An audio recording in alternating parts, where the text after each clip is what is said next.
할렐루야. 할렐루야. 소개받은 허정기 목사입니다. 많이 부족한 저를 또 예수님 피로 값주고 사신 이 귀한 교회에 강단에 초청해 주셔서 우리 목사님 또 우리 교우 여러분께 감사드립니다. 제가 전도사의 신분으로 충남 부여 지역에 있는 가덕리라고 하는 시골 마을에 담임 주임 전도사로 갔습니다. 그때 저희 교회에서 아주 조그만 시골 교회였는데 저희 교회에서 조종건 목사님을 헌신 예배 설교자로 초청했습니다. 우리 목사님은 그 충남 지역의 라복교회에서 목회를 하고 계셨습니다. 그때 목사님 오셔서 설교를 하셨는데 얼마나 큰 감동이 되었는지, 이곳에 오면 보통 이렇게 설교 초대 받아오면 목사님 자랑을 해야 잘 불렀다 이렇게 얘기하실 거라고 우리 보통 생각할 수 있지 않습니까? 그게 아니고 제게 큰 감동이 되었습니다. 그때가 1988년도 때입니다. 그러니 꽤 많은 시간이 지나갔습니다. 그럼에도 불구하고 지금까지 저희의 기억에 아주 선하게 남아 있습니다. 우리 목사님 목회하시는 교회에 또 제가 이렇게 초대받아서 함께 말씀을 전할 수 있어서 아주 무척 영광스럽습니다. 한 2주 반 전에 인천공항에 내렸습니다. 그 다음 날 서울신대에서 강의를 해달라고 요청을 받아서 집으로 가지 못하고 렌트카를 해서 서울신대로 와 거기 대학원 생활관 원장님 방에서 머물게 되었습니다. 그러면서 이제 교수님들하고 대화를 하게 되었고요. 서울신학대학교 교수님들하고 대화를 하는 가운데 예배 시간에 조는 얘기가 나왔습니다. 이렇게 목사님들이 설교하는데 우리 교우들이 가끔 조시는 경우 있지 않습니까? 마음은 원이로되 육신이 약하셔서. 그러자 한 교수님께서 말씀하시기를 그 조는 현상을 가리켜 전문 용어가 있답니다. 입신했다고 표현한답니다. 그래서 그게 전문 용어로 입신했다라고 하는 거구나. 그렇게 이야기를 듣고 한바탕 웃었습니다. 세상에서 흔히 쓰는 말 중에 하나가 전문 용어입니다. 아시지요? 전문 용어를 어떤 부류마다 아주 즐겁게 의미를 담아서 쓰는 용어가 있다는 것입니다. 그리고 자주 쓰는 용어를 보면 그 사람이 어떤 사람인지 드러나게 된다는 것입니다. 그런데 우리 사람들만 전문 용어를 사용하고 끝나는 게 아니라 하나님께서도 전문 용어를 사용하십니다. 하나님께서 사용하시는 전문 용어 중에 하나는 주신다입니다. 언제부터 교회 생활 하셨는지는 잘 모르겠습니다만은 우리가 처음에 어린이 주일학교 때나 혹은 누구의 손에 이끌려 교회당 처음에 나왔을 때 대개 듣는 성경 말씀은 요한복음 3장 16절입니다. 하나님이 세상을 이처럼 사랑하사 독생자를 주셨으니, 여기에서도 주신다라고 하는 말씀이 나옵니다. 그리고 이제 신앙생활 쭉 가다 보면 사도 바울의 놀라운 간증 중에 하나가 로마서 8장인데 로마서 8장에 이렇게 말씀합니다. 자기 아들을 아끼지 아니하시고 우리 모든 사람을 위하여 내주시니가, 주신다라고 하는 말씀을 한번 하고 계시고, 어찌 그 아들과 함께 모든 것을 우리에게 주시지 아니하겠느냐. 한 절에서 주신다라고 하는 말씀을 2번이나 하고 계십니다. 성경을 보니까 주신다라고 하는 말씀이 아주 가득 차 있습니다. 왜 그렇습니까? 제가 한국에 있었을 때 젊은 시절에 종로서적이라고 하는 책방에 자주 갔습니다. 지금은 아마 없어진 것 같습니다. 거기 종로서적에 가서 이제 들어가자마자 신간서적들을 이렇게 진열을 해놓고 거기에 이제 많이 팔리는 서적들을 쭉 놓았는데 에리 프롬이라고 하는 미국의 사회심리학자가 쓴 유명한 사랑의 기술이라고 하는 책이 눈에 들어왔습니다. 아주 불티나게 많이 팔렸습니다.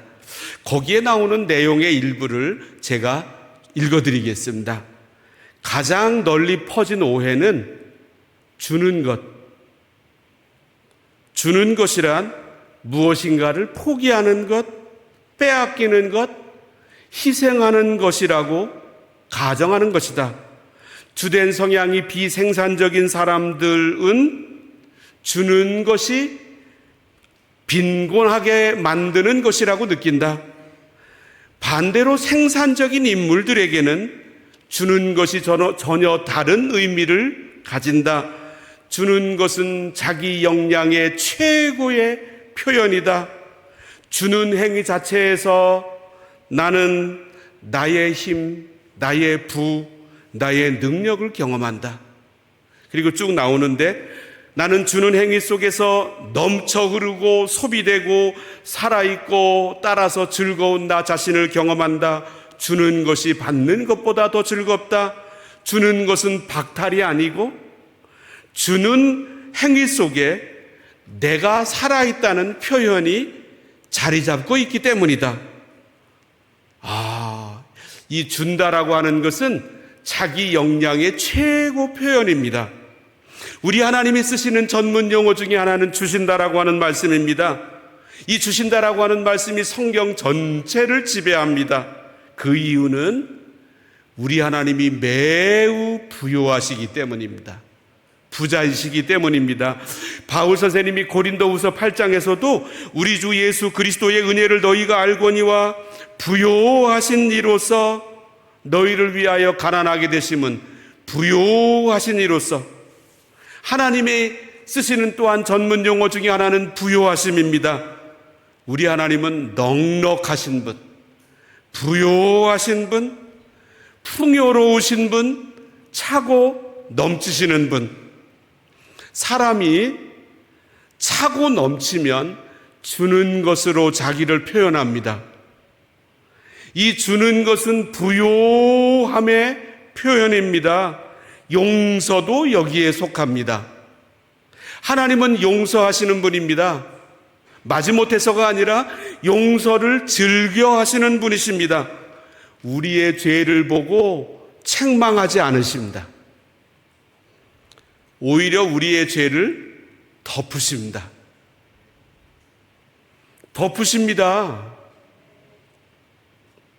여기에서 더 나아가 우리의 죄를 하나님이 친히 담당하십니다. 우리를 보고 책망하지 않으시고 나아가서 우리의 죄를 다 덮으시고 누구도 볼 수 없도록 하나님도 못 보도록 덮으시고 뿐만 아니라 우리의 죄를 하나님이 친히 담당하십니다. 많은 사람들이 하나님에 대하여 너무나 많은 오해를 하고 있습니다. 사람들은 하나님에 대해 생각하기를 마치 하나님이 법정에서 판사가 까만 법복을 입고 선고하는 방망이를 가지고 무슨 죄, 너 무슨 죄 몇 년, 법정에서 죄수를 다루는 재판관의 이미지를 가지고 하나님을 바라봅니다. 우리 하나님은 그런 분이 아니십니다. 하나님은 주기를 즐겨 하시는 분이십니다. 우리의 연약함을 대신 책임져 주시는 분이십니다. 왜냐하면 우리의 죄를 하나님 본인이 담당하시도록 하실 만큼 부요하시기 때문입니다. 우리 예수 믿으면 용서해야 됨을 잘 알고 있습니다. 주기도문에서도 가르치셨습니다. 주기도문 옛날 그 번역본 보면 우리가 우리에게 죄 지은 자를 사하여 준 것 같이 우리의 죄를 사하여 주시었고, 우리가 우리에게 죄 지은 자를 용서해 준 것 같이 요 전제를 먼저 가지고 하나님 앞에 기도하고 이어서 우리의 죄를 사하여 주시옵고 라고 이어서 기도하라고 가르치셨습니다. 저는 주기도문 기도할 때마다 요 부분이 걸립니다. 그냥 요 부분 빼놓고 우리가 우리에게 죄 지은 자를 사하여 준 것 같이라고 하는 말은 싹 빼버리고 그냥 우리의 죄를 사하여 주시옵고라고 가르치셨다면 이 기도할 때 굉장히 부담도 없을 텐데, 세상에 우리의 죄를 사하여 주시옵고 그 앞에 우리가 우리에게 죄 지은 자를 사하여 준 것 같이라고 하셨으니 그 다음 기도가 제대로 안 나옵니다. 우리가 그리스도인들이 용서해야 됨을 너무나 잘 알고 있습니다. 그런데 용서가 잘 안 됩니다. 용서가 어려운 이유 중에 하나는 우리 자신이 핍절하기 때문입니다. 부요한 사람만이 기꺼이 용서할 수 있습니다. 용서하는 모습 하나만 보아도 그 사람이 지금 부요한지 넉넉한지 아닌지를 알 수 있습니다. 용서는 자신이 부요함을 나타내는 시금석 중에 하나입니다. 하나님이 우리들에게 구원의 선물을 주셨습니다. 오늘 제가 말씀드렸던 첫 번째 구절 요한복음 3장 16절을 보면 하나님이 세상을 이처럼 사랑하사 독생자를 주셨으니 이는 그를 믿는 자마다 멸망하지 않고 영생을 얻게 하려 하십니다. 독생자는 예수님을 가리킵니다. 예수님을 주심으로 우리에게 구원을 주십니다. 우리는 그 예수님을 영접함으로 구원을 받습니다. 하나님의 놀라운 선물입니다. 그런데 하나님의 선물은 여기에서 끝나지 않습니다. 하나님은 부요하신 분이시기 때문에 우리를 구원하시는 이 사실 하나만으로 만족하지 않으십니다. 하나님은 여기에서 더 앞으로 나아가십니다. 무엇입니까? 이 땅에서 하나님 차원의 삶을 살도록 만들어주시는 것입니다. 하나님 차원의 삶이란 하나님만이 하실 수 있는 일들이 우리들에게 나타나도록 만드시는 것입니다. 하나님만으로만 설명될 수 있는 일들이 내게 일어나도록 만들어주시는 것입니다. 하나님은 우리를 구원하시는데 만족하지 않으시고 우리로 하여금 하나님 차원의 삶을 살도록 만들어주십니다. 이 하나님 차원의 삶은 어떻게 이루어집니까? 성령님을 우리들에게 주심으로 이 하나님 차원의 삶을 살도록 만들어주십니다. 오래전부터 전해 내려오는 유명한 이야기가 있는데 며칠 전에 TV를 보니까 영일만 포항 앞바다에서 유전이 발견될 가능성이 많다고 정부에서 비싼 돈을 들여서 거기다가 이 시추를 하겠다고 결정했답니다. 그리고 만약에 그 기름이 나온다고 한다면 우리 대한민국은 다시 한번 놀라운 일들을 경험한다고 얘기합니다. 제가 사는 캐나다도 산유국입니다. 그리고 캐나다 밑에 있는 미국은 아주 이 석유가 굉장히 많습니다. 석유가 가장 많이 나오는 땅은 텍사스 주입니다. 이 텍사스 주에 예이츠 풀이라고 하는 유명한 유전이 있습니다. 여기에 얽힌 이야기가 있습니다. 1900년대 초에 예이츠라고 하는 사람이 목축업을 하고 있었는데 은행에서 많은 돈을 빌렸습니다. 그리고 넓은 땅을 샀습니다.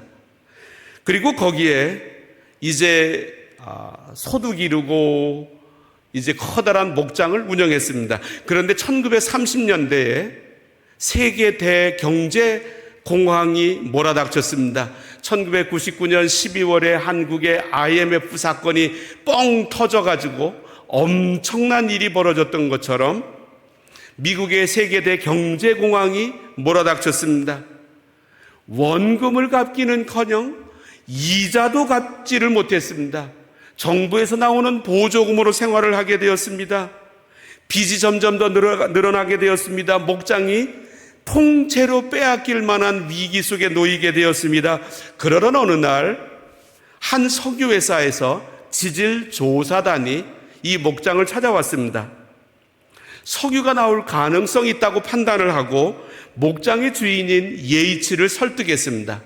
이 예이츠가 허락을 했습니다. 땅을 파 내려가기 시작했습니다. 334m 지점에 도달했을 때 기름이 솟아오르기 시작했습니다. 처음에는 하루에 8만 배럴의 기름이 생산되었고 나중에는 12만 5천 배럴의 기름이 나오게 되었다고 합니다. 빚더미에 쌓여서 통째로 목장이 넘어가게 될 상황에 놓였었는데 그 밑에 있던 기름 때문에 단번에 억만장자가 되었습니다. 그는 자기 땅 밑에 엄청난 자원을 가지고 있었습니다. 그렇지만 모르고 있었습니다. 땅 속에 어마어마한 원유가 매장되어 있던 이 사람의 모습처럼 하나님께서 우리들의 삶을 향하여 하나님 차원의 놀라운 일들을 준비해 놓고 계십니다. 그 선물을 성령님을 통하여 주십니다. 이 성령님을 통하여 우리들에게 주시는 이 놀라운 선물은 엄청납니다. 그럼에도 불구하고 마치 자기의 땅 밑에 엄청난 기름이 유전히 있었던 이 사실을 모르고 지냈던 EH처럼 우리도 이 성령님의 놀라운 선물 모르게 된다면 하나님 차원의 삶을 우리가 누리지 못하고 늘 내 손에 쥔 게 무엇인가? 내가 할 수 있는 게 무엇인가? 내가 지금까지 해온 대로 앞으로도 살아갈 것이다. 이렇게 인생을 살다가 끝나게 될 것입니다. 예수님께서 부활하셨습니다.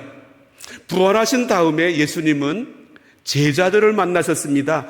마태, 마가, 누가, 요한복음 4복음서에 예수님께서 부활하신 다음에 제자들을 만나셨는데 모두 7번 만나셨습니다. 성경에 나오는 숫자는 의미가 있는데 7을 가리켜 우리가 무슨 숫자라고 부릅니까? 완전수. 따라서 예수님께서 부활하신 다음에 제자들을 7번 만나셨다라고 하는 뜻은 물리적으로 7번 보셨다라고 하는 뜻이기도 하지만 나타나실 만큼 충분하게 제자들에게 나타나셨다는 뜻입니다. 그럼에도 불구하고 예수님의 제자들에게는 부활 신앙이 생겨나지를 않았습니다. 그들은 여전히 꽁꽁 숨어 있었습니다. 그리고 저 갈릴리 북쪽에서 나는 물고기나 잡으러 가겠다고 옛날 직업으로 돌아가 있었습니다. 부활하신 예수님을 만나고도 7번 만나고도 충분히 만나고도 부활 신앙이 생겨나지 않는다는 뜻입니다. 안타깝게도 예수님은 아주 독특한 그 운영 계획을 가지셨는데 만약에 제가 부활하신 예수님과 같은 위치에 놓였다라고 한다면 저는 예수님의 제자들을 먼저 만나지 않겠습니다. 빌라도를 먼저 만나겠습니다. 나를 사형시킨 빌라도 앞에 나타나서 이 못 박힌 구멍과 찔린 이 허리 그리고 발목 못 박힌 곳 보여주기만 하면 로마에 얼마나 대단한 보고서가 올라가겠습니까? 예수님을 사형에 처했던 안나스와 가야바라고 하는 그 대제사장들이 인도하던 이스라엘 최고의 운영기구 70인의 운영기구 산헤드린 공회가 있었는데 그 사람들에게 가서 부활하신 예수님의 몸을 보여주셨다라고 한다면 이스라엘이 얼마나 뒤집어졌겠습니까? 그런데 예수님은 일체 그런 일을 하지 않으셨습니다. 예수님의 제자들에게만 보여주셨습니다. 모든 사람들이 예수님의 부활하심을 본 것이 아니었습니다. 그랬기 때문에 이 예수님의 부활 사실을 설명할 수 있는 길도 없었습니다. 그런데 오늘 본문을 보면 숨어 있었던 그 예수님의 제자들이 예수님의 부활을 충분히 만나보고도 여전히 꽁꽁 숨어 있으며 옛날 직업으로 돌아가던 그 갈릴리 사람들이 전혀 새로운 사람들이 되었음을 보여주고 있습니다. 이 성령님의 은혜를 체험하고 나니까 3년 전에 예수님께서 제자들을 선택하셨을 때부터 가르치셨던 말씀 하나하나가 감동으로 떠오르며 밀려오기를 시작하는 것이었습니다.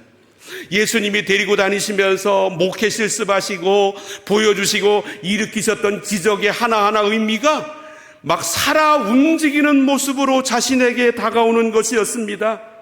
그 사건 하나하나, 가르치셨던 말씀 하나하나가 얼마나 귀한 생명력의 말씀으로 다가오게 되었던지 그들은 드디어 문을 활짝 열고 밖으로 나가서 예수님만이 우리의 구주이시라고, 그분만이 우리의 경배를 받으실 하나님이시라고 증거하기를 시작했습니다. 그리고 여기에 목숨을 걸었습니다. 이것은 제자들의 능력이 아니고, 제자들이 똑똑했기 때문도 아니고, 부활하신 예수님을 만났기 때문도 아니었습니다. 위로부터 내리는 놀라우신 성령님의 능력을 그들이 받았기 때문이었습니다. 하나님께서는 우리를 구원하시는 이 사실 하나만 가지고도 너무나 즐거워하십니다. 그러나 여기에 만족하지 않으십니다. 우리로 하여금 하나님 차원의 삶을 살도록 만들어주십니다. 하나님으로만 설명될 수 있는 놀라운 일들이 우리 삶 속에 일어나도록 만드십니다. 이렇게 하심으로 우리들 삶 속에서 하나님을 증거하도록 하십니다. 성령님을 우리들에게 보내주심으로 예수님의 그 제자들이 그 성령님을 받고 놀라운 변화를 일으킨 것처럼 이 현상은 오늘 우리들에게도 똑같이 나타납니다. 오늘 본문에서 특별히 세 가지의 모습을 통해서 이 사실을 설명하고 계신데, 첫 번째로 성령님은 새 술과 같이 오십니다. 120명의 제자들이 성령님을 받았습니다. 이 120명을 향하여 예루살렘에 모였던 세상 사람들이 하던 말이 있습니다. 13절 말씀, 13절 말씀, 오늘 읽은 본문 13절 말씀 다 같이 읽어보실까요? 시작. 또 어떤 이들은 조롱하여 이르되 그들이 새술에 취하였다 하더라. 새술에 취했다. 사실 이 말은 조롱하는 말입니다. 그런데 새술에 취했다라고 하는 말만큼, 이 표현만큼 성령 충만의 특징을 명쾌하게 설명해 주는 다른 말이 없습니다. 우리가 잘 아는 구절이 있는데, 에베소서 5장 18절에 술 취하지 말라, 이는 방탕한 것이니 오직 성령으로 충만함을 받으라 라고 하는 말씀이 있습니다. 아마 잘 아실 것입니다. 금요기도회에 나오신 분이라고 한다면 술 취하지 말라, 이는 방탕한 것이니 오직 성령으로 충만함을 받으라. 술과 성령님을 대조하여 표현하고 있습니다. 사실은 이 말씀을 한국에 있었을 때는 잘 몰랐는데, 이 캐나다에 가서 오랫동안 살다 보니까 이 말씀의 의미가 확 저에게 들어오는 것이었습니다. 서양 식당에 가면 대개는 저녁 시간에 식당에 온 손님들이 빨리 음식 먹고 나가는 게 아니라 반드시 주문하는 게 있습니다. 포도주를 주문하든지 양주를 주문하든지 둘 중에 하나입니다. 저와 같은 사람이 그곳에 가서 음식을 주문한 다음에 이렇게 쳐다보고 있으면 와인 혹은 양주를 마시겠느냐고 꼭 웨이터나 웨이트레스가 물어봅니다. 저희들이 하지 않겠다라고 하면 조금은 실망한 듯이 표정을 짓고 돌아갑니다. 왜냐하면 음식값 이익 남는 것보다 그 포도주나 양주를 팔면 굉장한 돈이 남기 때문입니다. 자, 그런데 그들이 이제 음식을 주문하라고 이렇게 메뉴판을 들고 오는데 두 가지를 들고 옵니다. 저녁 먹을 음식 메뉴판이 있고 또 한 가지 메뉴판을 반드시 들고 오는데 술에 관한 메뉴판입니다. 거기에는 두 종류가 있는데 하나는 포도주이고 포도주는 와인으로 되어 있습니다. 오늘 성경에는 영어 번역본으로 와인이라고 되어 있고요. 와인이 있고 하나는 양주가 있는데, 자, 양주라고 하는 말을 영어로 뭐라고 표현하는지 아십니까? 영어로 spirit이라고 합니다. spirit. Do you want some wine? 와인을 원하십니까? 또는 spirit, 양주를 드시겠습니까? 이렇게 물어보는 것입니다. 그 메뉴판을 들고 와서. 그런데 이 스피릿이라고 하는 양주를 나타내는 말이 똑같이 성령님을 나타내는 말로 표현됩니다. 이유가 무엇입니까? 술의 기능과 성령님을 받았을 때의 기능이 정말로 일치합니다. 세상 사람들이 술을 마시는 이유가 무엇입니까? 여기 계신 분들은 아마도 경험을 못 하셨을 것 같은데, 세상 사람들이 술을 마시는 이유 중에 하나는 자기에게 닥친 슬픈 일들을 잊어버리기 위해서입니다. 마음이 괴로우면 술을 사다가 술을 마십니다. 술기운을 통해서 슬픈 일을 잊어버리고 싶어 합니다. 실제로 술에 취하면 슬픈 일을 잠시 동안 잊을 수 있습니다. 또 사람들이 술을 마시는 이유 중에 하나는 그 반대편인데, 즐거운 일을 더 크게 확대시키고 느끼기 위해서입니다. 사람들이 즐거우면 옆 사람들을 초청해서 함께 술을 마시자고 합니다. 술이 사람의 몸속으로 들어가면 얼굴이 빨개집니다. 그리고 기분이 좋아집니다. 이 즐거움을 더 크게 하기 위하여 술을 마십니다. 술 기운이 몸에 들어가면 몸에서 열이 나기 시작합니다. 무엇인지 다 할 수 있는 담력도 생깁니다. 평상시에는 하고 싶은 말이 있었는데 용기가 없어서 말을 하지 못했습니다. 그러던 어느 날 술 기운에 용기가 생겨서 그만 가서 말을 해버리는 경우를 옆에서 종종 보게 되지 않습니까? 사람이 술에 취하게 되면 이전에 없었던 열정이 생깁니다. 그리고 술 마시는 사람들 자리에 가보면 옆에서 술 마시던 사람하고 그 사람들을 향하여 이렇게 얘기합니다. 우리 합석합시다. 서로 떨어진 자리에서 술을 마시던 사람들인데, 이웃 테이블에 앉아서 술 마시던 서로 모르던 사람인데, 술 기운이 오르면 우리 서로 합석하자고 이야기합니다. 그리고 술이 거나하게 취하면 맨 마지막에 하는 말이 있습니다. 술값을 내가 내겠다고 합니다. 그런데 성령님이 오셨을 때에도 똑같은 현상이 우리들에게 일어납니다. 성령님이 나를 사로잡으시면 내게 있었던 슬픔이 사라집니다. 옆에서 보기에 저런 환경 가운데 있으면 힘들어서 털 축 처지고 낙심하고 그래야 할 것 같은데, 신비롭게도 내가 알지 못하는 놀라운 그 기쁨이, 그 용기가, 그 감사함이 그를 사로잡습니다. 이유는 술과 같은 성령님이 오셔서 그 사람의 슬픔을 씻어주시기 때문입니다. 성령님이 내 안에 들어오시면 이전에 없었던 즐거움이 내게 솟아나오기를 시작합니다. 옆 사람이 보면서 이해를 할 수가 없습니다. 나보다 훨씬 형편이 어려운 사람인데, 나 같으면 저 위치에 있을 때 낙심하고 주저앉으며 생활할 텐데, 저 사람은 나보다 더 큰 기쁨으로 즐거움으로 신앙생활을 하고 있습니다. 기쁨이 그를 사로잡아 있습니다.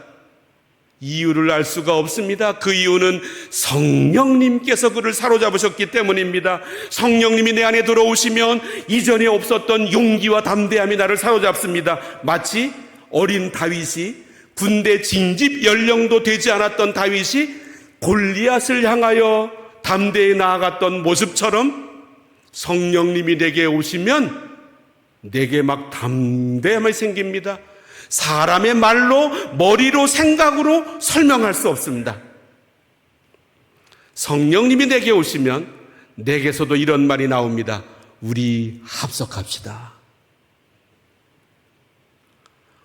이전에는 교회에 혼자 와서 성경책 들고 혼자 와서 예배드리고, 그리고 그냥 집에 가고, 그리고 주일에 한 번 예배드리면 됐지. 이렇게 생활하던 사람인데 성령님의 은혜가 그 사람에게 임하자 우리 교회에서 모인 사람들 만나고 싶어집니다. 사람들이 있는 그곳에 함께 가고 싶어집니다. 사람들과 함께 머무는 시간이 더 많아지기 시작합니다. 교회에 일찍 오고 교회에서 또 오래 머무는 시간이 즐겁고, 이곳은 다른 어떤 것보다, 누구를 만나는 것보다 더 즐거운 시간이고, 교우들과 함께 있는 이 시간이 너무나 즐겁습니다. 교우들이 있는 자리에 내가 찾아서 나갑니다. 교회에 오는 시간이 즐거워서. 오늘 읽은 성경보다 조금 뒤에 보니까 성령을 받았던 사람들에게 어떤 모습이 나타났는지, 그들이 사도의 가르침을 받아 서로 교제하고, 성령을 받으니까 교제하기를 즐거워합니다. 날마다 마음을 같이하여 성전에 모이기를 힘쓰고, 주일에 한번 교회 갔다가 내가 구원 유지할 만한 최소한의 의무를 다했기 때문에 신앙생활에 더 이상의 부담감은 없다는 생활로 지금까지 살아왔는데, 날마다 마음을 같이하여 성전에 모이기를 힘쓰게 됩니다. 이 얼마나 대단한 일입니까? 놀라운 일입니다. 날마다 마음을 같이하여 성전에서 모이기를 힘쓰고, 얼마나 놀라운 일인지.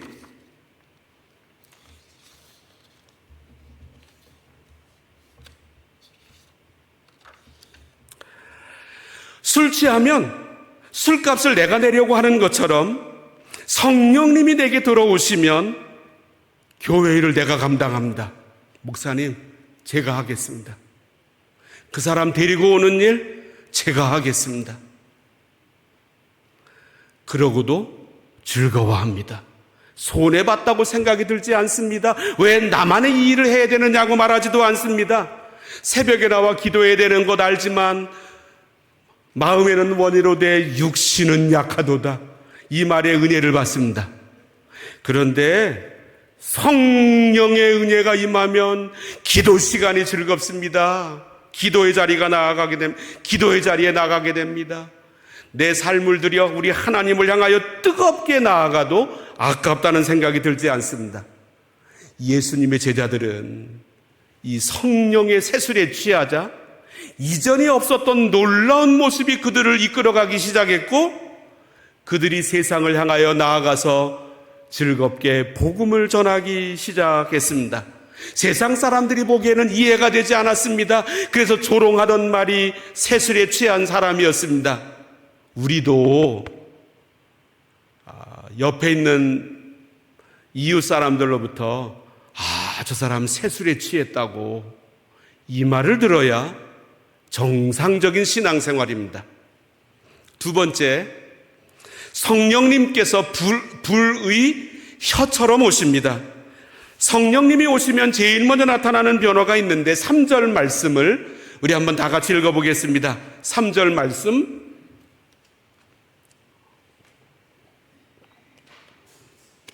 시작. 마치 불의 혀처럼 갈라지는 것들이 그들에게 보여 각 사람 위에 하나씩 임하여 있더니, 이 혀는 말하는 도구입니다. 성령님이 이 혀에 오십니다. 불은 태우는 도구입니다. 성령님이 오시면 불의 모습으로 오시는데 내 삶을 태우십니다. 제일 먼저 어디를 태우십니까? 구약 성경에 지도자로서, 선지자로서, 제사장으로서 이사야라고 하는 분이 계셨습니다. 이분은 평생 동안 예배당에서 예배를 인도하고 백성들을 가르치던 사람이었습니다. 어느 날 성전에 나와서 예배를 드리는데 갑자기 하늘 문이 열렸습니다. 하늘 보좌가 보이게 되었습니다. 놀라운 체험이었습니다. 제가 읽어드리면, 우시야 왕이 죽던 해에 내가 본즉 주께서 높이 들린 보좌에 앉으셨는데 그의 옷자락은 성전에 가득하였고 하늘 보좌가 보였고 하나님의 모습이 보였습니다. 두 번째로 보인 모습은 천사의 모습이었습니다. 천사한테 날개가 몇 개입니까? 천사한테 날개가 몇 개입니까? 6개입니다. 스랍들이 모시고 섰는데 각기 6날개가 있어 그 둘로는 자기 얼굴을 가리었고 그 둘로는 자기의 발을 가리웠고 그 둘로는 날며, 저는 이 말씀을 읽다가 자기의 얼굴을 가리는구나.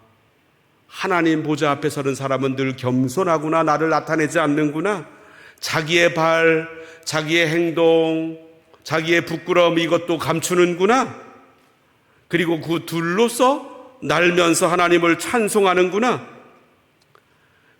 이 하늘 보좌가 보이고 하나님의 모습이 보였을 때 이어서 보이는 모습이 있었는데 자기의 모습이었습니다. 하나님의 보좌가 보여야 내 본래의 모습이 드러납니다. 우리 그리스도인들은 옆 사람이 뭐라고 할 때도 있고 나도 나를 생각하면서 나를 성찰하려고 할 때가 많습니다. 그러나 하늘 보좌가 먼저 보이지 않고 내 모습만 먼저 살피려고 할 때 이 자기 성찰은 별로 의미가 없습니다. 그것은 내 개인이 나를 보는 모습 혹은 세상 사람들이 나를 바라보는 모습에 불과합니다. 이사야는 하늘 보좌가 보였습니다. 그리고 내 모습이 두 번째로 보였습니다. 이사야의 눈에 보이던 자기 자신의 모습은, 제일 먼저 떠오르는 자기의 모습은 입술이었습니다. 자신이 하는 말들이었습니다. 그때 내가 말하되 화로다 나여 망하게 되었도다. 나는 입술이 부정한 사람이요 나는 입술이 부정한 백성 중에 거주하면서 만군의 여호와이신 왕을 배웠음이로다. 자기가 자기 성찰을 해서 자기를 돌아보아서 내가 말을 많이 했지. 내가 제사장인데 좀 수준에 맞는 말을 못했어. 이렇게 자기를 반성하는 게 아닙니다. 하늘 보좌가 보이더니 하나님 보좌 앞에 있는 내 모습이 드러나기를 시작했습니다. 그리고 제사장이 무슨 악한 말을 많이 했겠습니까? 평생 동안 예배 인도하는 말, 가르치는 말이 거의 대부분이 아니었겠습니까? 그런데 내 모습이 보이면서 나는 입술이 부정한 사람이요 나는 입술이 부정한 백성 중에 거주하면서 화로다 나로 망하게 되었도다. 그런데 놀라운 일이 벌어졌습니다. 하나님께서 이사야의 입술을 태우십니다. 그때 그 서랍 중에 하나가 부젓가락으로 제단에서 집은 바 핀 숯을 손에 가지고 내게로 날아와서 그것을 내 입술에 대며 이르되 보라 이것이 내 입에 닿았으니 네 악이 제하여졌고 내 죄가 사하여졌느니라 하더라. 놀라운 일이 벌어졌습니다. 하나님께서 천사를 보내셔서 하늘의 불을 가지고 이사야의 입술을 태우셨습니다. 그 이후로 놀라운 일이 벌어졌는데 이사야가 하는 말들마다 이루어지게 되었습니다. 이사야가 한 말들이 현실에서 막 현실로 이루어지는 것입니다. 성령님이 우리에게 임하시면 은사가 나타납니다. 고린도전서 12장의 별명은 은사장입니다. 고린도전서 12장에 나오는 은사는 모두 9가지가 있습니다. 그런데 이 성령의 9가지 은사 중에서 반수가 넘는 5개가 말과 관련된 은사입니다.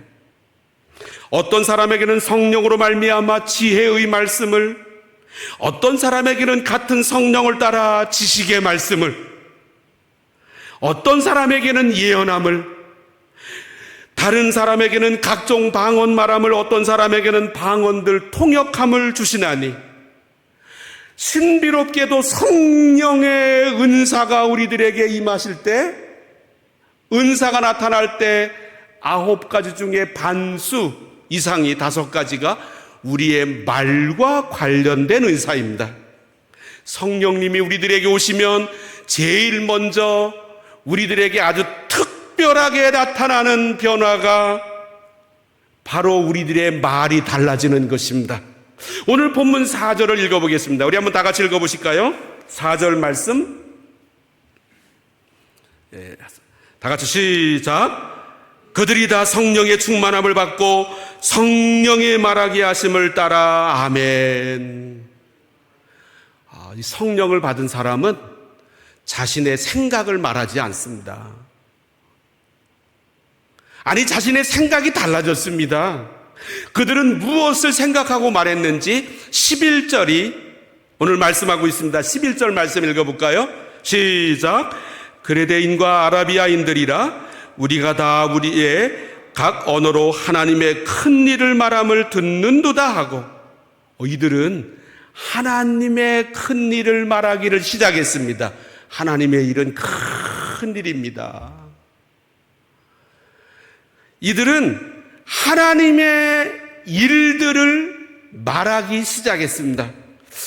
교회 안에서 이러고 하는 대화들을 보면 그가 성령이 말하게 하심을 따라 말하고 있는지 자신의 생각을 따라 말하고 있는지 드러납니다.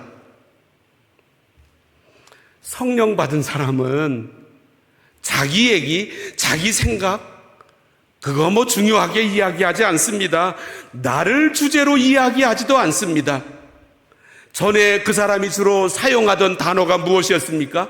나는, 나를, 내가, 나의.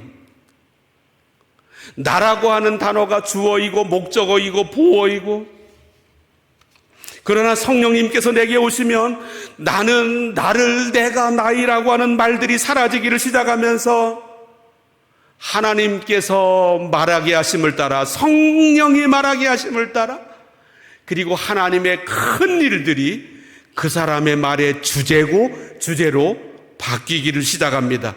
이건 놀라운 변화입니다.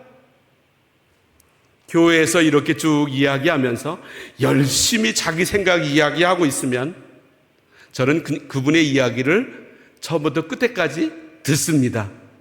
그리고 기다립니다. 굳이 말을 길게 하려고 하지 않습니다. 성령이 말하게 하심을 따라 하나님의 큰 일을 말하는 사람으로 이 심령 속에 성령의 불이 혀에 나타날 수 있도록 기도합니다. 세 번째로 성령님은 바람처럼 오십니다. 1절과 2절 말씀을 읽어보겠습니다. 오순절 날이 이미 이름에 그들이 다 같이 한 곳에 모였더니 2절 호련히 하늘로부터 급하고 강한 바람 같은 소리가 있어 그들이 앉은 온 집에 가득하며 아멘. 이 바람은 생명력을 가리킵니다. 하나님이 사람을 창조하셨습니다. 창세기 2장 7절에 이렇게 말씀합니다. 여호와 하나님이 흙으로 사람을 지으시고 우리 이 몸은 흙에서 왔습니다. 그래서 우리 이 땅의 기간이 지나고 난 다음에 다시 우리의 몸은 흙으로 돌아갑니다. 여호와 하나님이 땅의 흙으로 사람을 지으시고 생기를 하나님의 생기를 사람의 코 모양에 루아흐 하면서 불어넣으셨습니다. 그러자 사람이 살아있는 영적 존재, 생명력 있는 사람으로 바뀌게 되었습니다. 우리 코로나 기간을 통과하셨죠? 얼마나 힘드셨습니까? 캐나다도 무척 힘들었습니다. 교회는 정말로 힘들었습니다. 여기는 아마 1월 중순부터 시작한 것 같은데 2000년 저희는 2000년 3월 15일부터 시작했습니다. 정부에서 명령을 내렸습니다. 교회당 문을 닫으시오. 한 주, 두 주가 아닙니다. 한 달, 두 달도 아닙니다. 기한 없이. 그때 이 다가오던 좌절감 대단했습니다. 그리고 나서 이제 시설들을 갖추기 시작했는데 공간마다 갖다 놓은 게 무엇입니까? 공기청정기. 그리고 얼마만한 세균까지도 잡아낼 수 있는가? 이거 많이 팔았지 않습니까? 그리고 집집마다 이 좋은 공기청정기를 갖다 놓은 게 집안의 자랑이기도 했고, 그 공기를 마시면 뭔가 인생을 제대로 사는 것이라고 하는 생각도 들게 되었습니다. 그리고 1년에 몇 번씩은 저 숲으로 가득한 곳, 수분이 가득한 곳, 그곳에 가서 맑은 공기를 마셔야만 내가 영어로 웰비잉, 제대로 살아가는 것처럼 막 느끼게 됩니다. 이 막 매연 속에 혹은 먼지 속에 살아가게 되면 내가 뭔가 인생을 제대로 살고 있지 못하는 것처럼 그런 생각이 우리들에게 들기도 합니다. 그런데 사람은 산소만 호흡한다고 살 수 있는 존재가 아닙니다. 그것은 동물들에 해당되는 이야기입니다. 하나님께서 아담의 코에 불어넣으셨던 하나님의 생기가 있습니다. 하나님의 생기를 들이마셔야만 합니다. 하나님의 성령을 호흡해야 합니다. 그래서 성령님께서 바람으로 오셨습니다. 느끼십니까?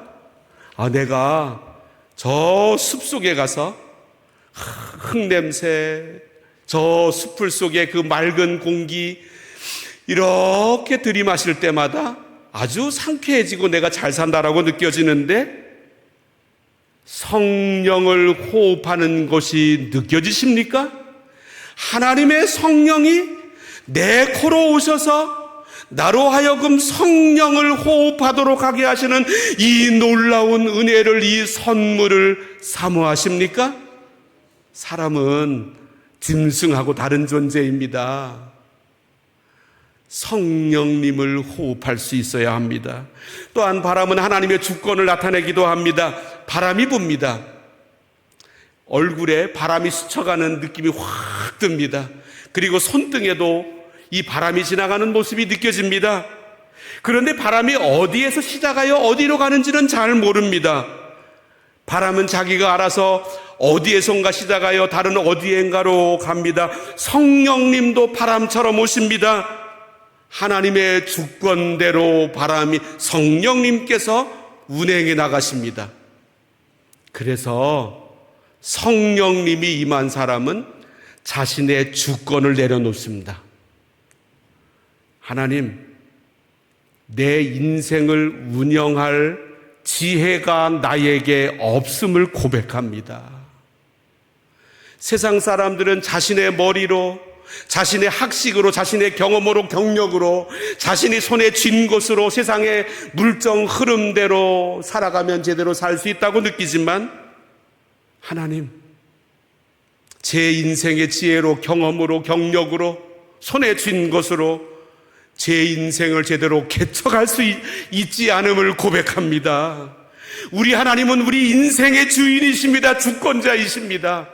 하나님의 인도하심에 내 인생의 주권을 양도해 드립니다. 뜻대로 하시옵소서. 뜻대로 하시옵소서. 성령님의 이 바람의 역사에 붙들린 사람은 자신의 인생의 주권을 하나님 앞에 막 올려드립니다. 그리고 놀라운, 전에 없었던 일들이, 변화가 나에게 나타나는데 자유함이 생깁니다. 자유함. 성령님께서 내 인생의 이 놀라운 그 주권을 하나님의 뜻대로 이끌어 가시는데, 거기에 나를 맡겨드렸더니 내 인생에 막 자유함이 솟아오르기를 시작합니다. 제가 평생 동안 신앙생활을 해오면서 마음이 막 무겁습니다. 뭔가 답답합니다. 하나님 뜻하고 거리가 멀다는 증거입니다. 이 성령님의 바람과 같은 역사 가운데 붙들리게 되면 마음에 말할 수 없는 자유가 생깁니다. 마음에 말할 수 없는 이 기쁨, 감사, 찬송. 내가 결심한다고 주어지는 것이 아닙니다. 성령님의 선물로 생겨나는 것입니다. 신앙생활은 그래서 이끌림 받는 생활입니다. 이 성령님께서 막 이끌어 가십니다. 거기에 붙들려야 합니다. 하나님께서 우리들 삶 속에서 일하십니다. 그런데 순서가 있습니다. 우리들은 어떤 순서로 일합니까? 내 주변에 이 일들을 계획하고, 이 일들을 풀어나가고, 이 일들을 만들어 놓고, 그 다음 내 주변에 있는 이 사람을 저쪽으로 보내고, 저쪽에 있는 사람을 다시 이쪽으로 보내고, 이게 우리들이 일하는 순서입니다. 그런데 우리 하나님은 우리 인생 밖에서 먼저 일하지 않으십니다. 하나님은 내 인생의 환경 바꾸는 데에 먼저 관심하지 않으십니다. 하나님은 우리 위에서 일하십니다. 그리고 먼저 우리 안에서 일하십니다. 그런데 우리는 하나님의 일하시는 순서를 거꾸로 잡아서 내 주변에 있는 환경에 무엇을 다르게 만들어야 하고, 주변에 있는 사람들을 어떻게 바꾸어야 하고, 그러면 내 인생이 잘 풀려갈 것처럼 느끼는데 하나님이 일하시는 방법은 다릅니다. 인류 역사상 최고의 좋은 환경은 아담과 하와가 누렸던 에덴 동산이었습니다. 그런데 그것이 복이 되었습니까? 에덴 동산이 저주받았습니다. 그 이유는 아담과 하와가 자기들의 내면 관리를 제대로 하지 못했기 때문입니다. 우리들에게 좋은 환경이 먼저 주어진다고 해서 우리 인생이 제대로 흘러갈 것 같지만 그렇지 않습니다. 그래서 예수님은 부활하신 다음에 그 제자들이 놓여있는 환경을 바꾸시기 위하여 빌라도를 먼저 찾아가시고 또 예수님을 사형에 처해달라고 빌라도에게 가서 요청한 이스라엘 공회를 먼저 찾아가신 게 아니었습니다. 환경을 바꾸는 게 중요하지 않기 때문에, 하나님의 일하시는 순서는 그것이 아니었기 때문에 우리 예수님께서는, 예수님의 제자들이 성령 받는 것, 위로부터 내리는 능력, 그들의 내면 속에 일어나는 변화, 이것이 하나님의 일하시는 첫 번째 순서라고 하는 사실을 가르쳐 주셨습니다. 성령님께서 위로부터 임하셨습니다. 그리고 그들의 내면 속에 오셨습니다. 그래서 우리도 하나님이 일하시는 순서를 따라 가야 합니다. 하나님은 우리의 환경 바꾸는 거 어렵지 않으십니다. 홍해를 여는데 하나님 며칠 걸리셨습니까? 하나님은 우리의 내면에서 먼저 일하시고, 그리고 우리의 이 환경도 그 순서를 따라 바꾸어 나가십니다. 그래서 우리는 오 성령님, 하나님의 차원의 일들, 하나님만으로만 설명될 수 있는 일들, 하나님으로 밖에는 도대체 일어날 수 없는 일들 우리들에게 만들어 주시는데 바로 이 성령님을 통해서입니다. 그래서 우리는 이 놀라운 성령님을 예수님의 제자들처럼 사모해야 합니다. 우리 찬송 부르실까요?